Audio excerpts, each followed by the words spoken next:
FedEx employees well over 500,000 people worldwide, has a market cap of over 40 billion, and it delivers millions of packages every day in countries all over the world. But in the early 1970s, this future shipping empire depended on one man, $5,000, and a weekend in Las Vegas. This is the absolutely crazy story of FedEx. Frederick Wallace Smith, a founder of FedEx, did not get off to a good start in life. At the age of 4, his father passed away, and for the first 10 years of his life, Fred was afflicted with a type of childhood arthritis called Peart's disease that affected his hips, temporarily causing a loss of blood flow and affecting his ability to walk. Thus, Fred was forced to spend his early years in leg braces and use crutches to get around. Fred faced bullying as a child because of his condition. However, by his 10th birthday, Fred had overcome these and was able to not only walk, but within a few years began to acquire a love for flying, something that would play a pivotal role in his future success. During high school, Fred started his first small business, the Ardent Record Company, which he founded along with some friends. It started as a small recording studio in a garage, but eventually grew into a large recording company, which actually still operates to this day. However, Fred left the company in 1962 to go to Yale University and study economics. In his junior year, Fred wrote a term paper where he proposed a business idea that he said could revolutionize the way goods were transported. At the time, packages were shipped throughout the US in the cargo holds of commercial airliners, and thus delivering schedules were at the mercy of the passenger airlines. This meant package delivery times were much slower and less predictable. For people who had something to send urgently, such as medical supplies or legal documents, surely there had to be a faster and better way. So Fred's idea was to buy a fleet of jets, fly in the middle of the night while airports weren't as busy with outgoing flights, and then sort the packages at one central hub and deliver the packages from there by truck. Fred believed this idea of carrying small high priority packages at night would mean that companies and individuals could have their packages delivered in just 1 or 2 days, much faster than the current restrictive airline schedule. Fred was excited about this idea and handed in his college paper. However, he ended up only getting a C grade from his economics professor, who told him that the idea wasn't feasible and wouldn't work. Fred was obviously very deflated by this, but he was still convinced the idea had potential and wanted to pursue it and prove his professor wrong. However, after graduating from Yale in 1966, he would not get a chance to act on it. The Vietnam War was becoming more intense, and Fred's flying experience led him to 3 years in the US Marine Corps, including 2 tours in Vietnam as a navigator. His life was undoubtedly in danger during this period. However, during Fred's time in the military, 2 crucial things happened. Firstly, he paid close attention to how the military handled both sending and receiving goods, and noticed many ways their shipping logistics could be improved. There were often times when supplies took too long to get from one place to another. Secondly, in his spare moments in the barracks, Fred would always play blackjack and quickly gained a reputation for being really good at it. At the time, Fred was just playing for fun, a brief distraction from the horrors of war. But little did Fred know that this card game would completely change his life and the entire future of shipping. After leaving the Marines in 1970 and witnessing the destruction of war, Fred said he was so sick of destroying and blowing things up that he came back determined to do something more constructive. Once again, thrusting himself into the unknown at the age of 26, Fred began working at his father-in-law's business called Aransa's Aviation Sales, and soon bought a controlling interest in the company. The business was originally an aviation servicing and repair company, but Fred helped transform it into more of an aircraft dealership, which significantly increased company profits. But Fred was frustrated with how slowly things moved. Shipping parts from one point to another took too long, and the company was regularly struggling to get the parts they needed on time. Fred was once again reminded of his idea from his economic paper that would enable shipments to be delivered across the country within just 24 hours, as they wouldn't be relying on passenger planes that happened to be flying to the destination the package was going to. So Fred began planning out a system using both air and ground transportation that would be more efficient and involve non-passenger planes, taking the packages to a central sorting facility where they could then be sent off on their own separate routes and delivered by trucks. It was a hub and spoke system that he felt could truly revolutionize revolutionize shipping, but he concluded he needed 14 jets to begin his full operation. Now, Fred's family was wealthy, as his father had been a successful businessman who had run several different enterprises, including a restaurant chain called Todo House. Before Fred's dad had passed away, he had set up a trust fund for Fred. However, despite this, Fred still had nowhere near enough money for the size of the operation he was planning. So Fred began pitching it to investors, and they were impressed with Fred's knowledge of the airline industry. It was clear Fred had put a lot of thought into the system, and investors knew what a lucrative business this could be if he pulled it off. By 1972, Fred managed to get around $91 million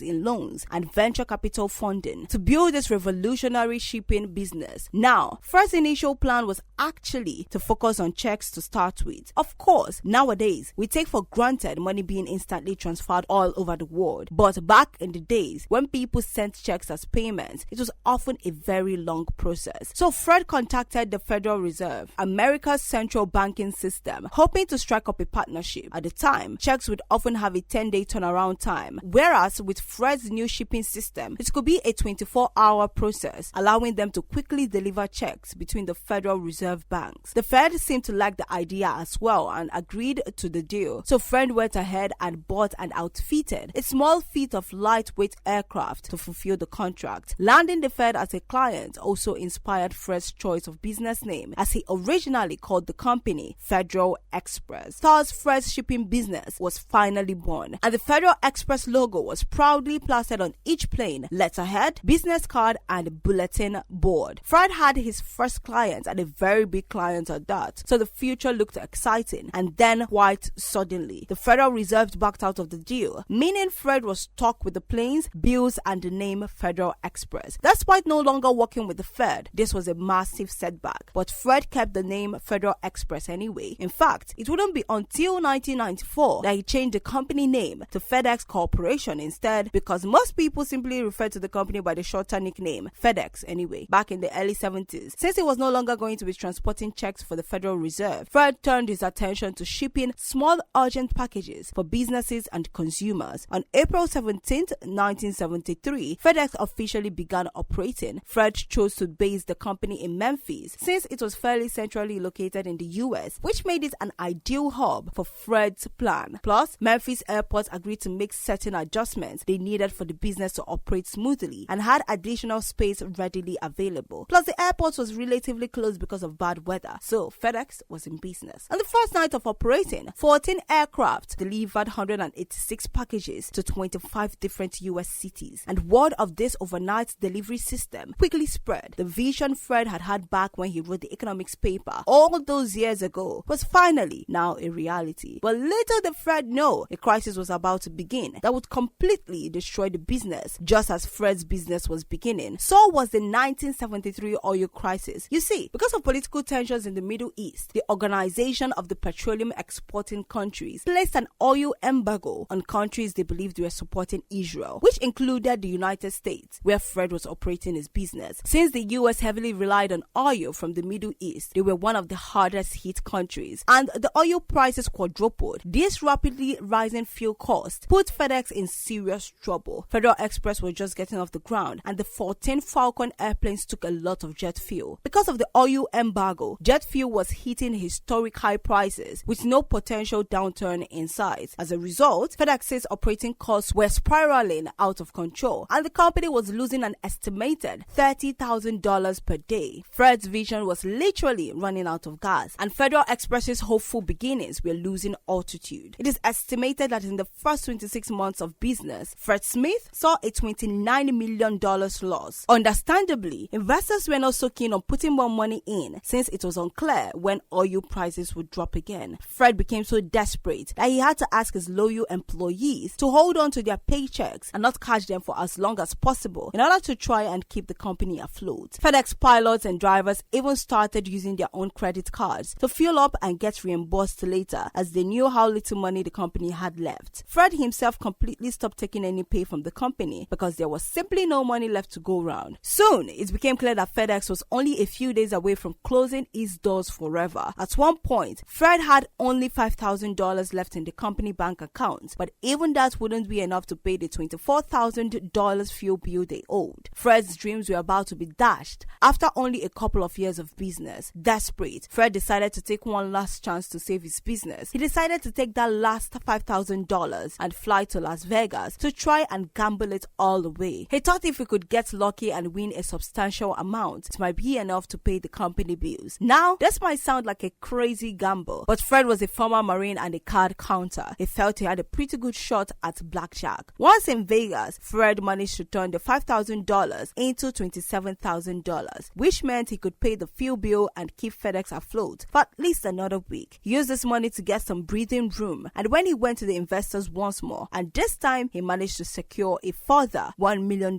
in investments. Finally, in 1976, FedEx turned a profit for the first time, and as the airline industry was becoming deregulated, FedEx seized the opportunity to expand rapidly. Where many companies were cutting costs and shrinking in size, Fred decided to invest in marketing, which helped increase FedEx's market share. While he was busy building a massive company, Fred also wanted to give back to the community. So, in 1982, he established a non-profit called the FedEx Family House, which provides a home away from home for families of children receiving treatment at Le Bonheur Children's Hospital. As FedEx grew, it also expanded internationally, and the company went public in 1978. Within just a few years, FedEx became the largest air freight carrier in the US, and by the end of the decade, it operated in 90 countries. It also pioneered package tracking technology, which allowed customers to easily know where their packages were at all times. Over the years, Fred expanded FedEx by acquiring several other companies and diversifying its offerings, creating one of the most recognizable brands in the world today. Today, FedEx employs over 600,000 workers and operates a vast fleet of 650 aircraft, transporting more than 15 million packages daily. FedEx has turned from a simple shipping service into a $40 billion global logistics powerhouse. Fred Smith remains the largest individual shareholder in the company he founded, but more importantly, his original idea, born from a college paper, has now changed the entire shipping industry forever.